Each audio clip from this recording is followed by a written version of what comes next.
నమస్తే. తెలంగాణ రాష్ట్రంలోని మాల సంఘాల జేఏసీ ఆధ్వర్యంలో ఈరోజు టీపీసీసీ ప్రెసిడెంట్ మహేష్ కుమార్ గౌడ్ గారిని అయితే కలవడం జరిగింది. సో మరి ఎందుకు కలిశారు, దీని గురించి మాట్లాడదాం. మనతో పాటు మాట్లాడడానికి మాల సామాజిక సంబంధించిన లీడర్ మండల భాస్కర్ గారు ఉన్నారు. అన్న నమస్తే. సో ఏంటి ఈరోజు మహేష్ కుమార్ గౌడ్ గారిని ఎందుకు కలవడం జరిగింది? నవీన్, మేము 5 నెలల క్రితం కాంగ్రెస్ పార్టీ ఎస్సీ వర్గీకరణ చేసింది. ఆ వర్గీకరణలో గ్రూప్ 1, గ్రూప్ 2, గ్రూప్ 3గా కులాలను 59 కులాలను విభజన చేసింది. ఆ విభజన చేసినటువంటి దాంట్లో గ్రూప్ 1లో ఉన్నటువంటి 15 కులాలు ఏవైతే ఉన్నాయో వాళ్లకు ఒక 1% రిజర్వేషన్ ఇచ్చి 7వ రోస్టర్ పాయింట్ ఇచ్చారు. వాళ్ళు సంచార కులాలు. వాస్తవంగా సుప్రీంకోర్టు గైడ్లైన్స్ కాంగ్రెస్ పార్టీ పాటించలేదని, మీరు చేసిన వర్గీకరణ వల్ల ఈరోజు 58 కులాలు రిజర్వేషన్లకు దూరం అయ్యాయని, విద్యా అవకాశాల్లో ఉద్యోగ అవకాశాలు నష్టపోయాం. ముఖ్యంగా మాల సామాజిక వర్గానికి సంబంధించిన 26 కులాలతోటి గ్రూప్ 3లో పెట్టారు. మాకు రోస్టర్లో 22వ రోస్టర్ ఉమెన్ కేటాయించారు. దానివల్ల మేము నష్టపోతూ ఉన్నాం. మీరు సరిగా అవగాహన రాహిత్యంతో చేయడం వల్ల, మేధావులతో న్యాయ నిపుణులతో చర్చించి ఇది మీరు చేసిన వర్గీకరణ తప్పిదంగా మొత్తం యావత్ తెలంగాణలో ఉన్న మాల సమాజం 58 కులాలు భావిస్తూ ఉన్నాయి.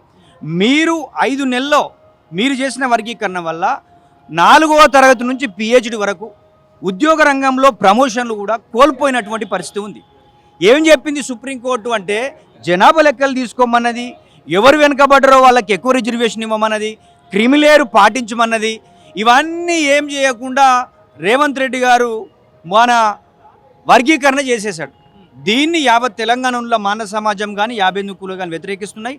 మహేష్ అన్నకు చెప్పింది కూడా ఏంటంటే, అన్నా మీరు మీ పార్టీ అధికారంలోకి రావడానికి మాల సామాజిక వర్గం ఓట్లేసి గెలిపించింది. కానీ వాళ్ళ గొంతు కోసే విధంగా మీరు చేస్తే, మీరు రేపు స్థానిక ఎన్నికలు జరుగుతున్నాయి, ఉప ఎన్నికలు హైదరాబాద్లో జరుగుతున్నాయి. మా కమ్యూనిటీ మీ పార్టీని బొందబెట్టడానికి సిద్ధంగా ఉంది. మీరు యుద్ధ ప్రాతిపదికన మాకు ఇంకా 2% రిజర్వేషన్ కావాలి, 20 లోపు 2 రోస్టర్ పాయింట్ ఇవ్వాలని చెప్పడం జరిగింది. ఆయన కూడా ఇది మా దృష్టికి వచ్చింది, మీకు అన్యాయం జరిగిన మాట వాస్తవమే, మీకు తప్పకుండా న్యాయం జరిగే విధంగా మేము చేస్తామని ఆయన చెప్పాడు. కానీ మేము ఒకటే చెప్తా ఉన్నాం, ముఖ్యంగా కాంగ్రెస్ పార్టీలో ఉన్నటువంటి మంత్రివర్గానికి కానీ, ముఖ్యమంత్రికి కానీ, PCC అధ్యక్షుడు అయినటువంటి మహేష్ అన్నకు కానీ, మా కమ్యూనిటీని తడిబట్టతో గొంతు కోసినట్టు ఈరోజు బీటెక్లో కానీ, అదేవిధంగా ఎంటెక్లో కానీ, PhDలో కానీ, MBBS సీట్లలో కానీ, ఇంటర్మీడియట్ డిగ్రీ మొత్తం కూడా మాకు రిజర్వేషన్ లేకుండా పోయినాయి. మా వాళ్ళందరూ ఏమడుగుతున్నారు, ఈరోజు మాకు రిజర్వేషన్ తీసేసారు కదా, మమ్మల్ని EWSలను వేయండియా అనేటువంటి పరిస్థితి వచ్చింది. ఈ 5 నెలల్లో ఏ రంగాలలో నష్టం జరిగిందో ఆ కాపీస్ కూడా మనం తీసుకోవడం జరిగింది.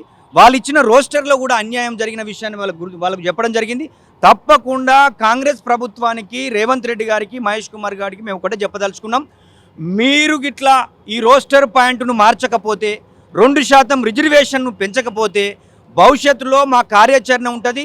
జరిగే పరిణామాలకు కాంగ్రెస్ పార్టీ ముఖ్యమంత్రి గారే బాధ్యత వహిస్తారని చెప్పేసి కూడా చెప్పడం జరిగింది.